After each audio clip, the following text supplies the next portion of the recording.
How to assemble your Armstrong industrial furniture. The Armstrong collection comes nearly fully assembled.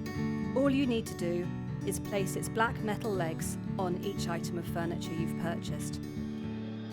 In the pack you will find an instruction booklet, fixings and tools.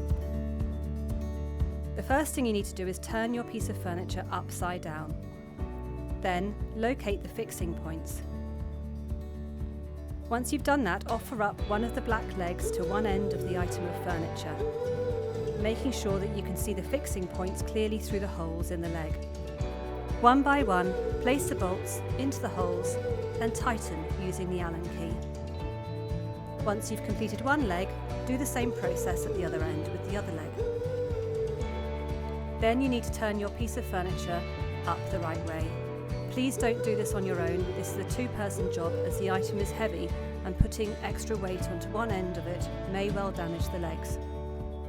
Lifting carefully, turn the piece of furniture up the right way and place in the correct position in your home.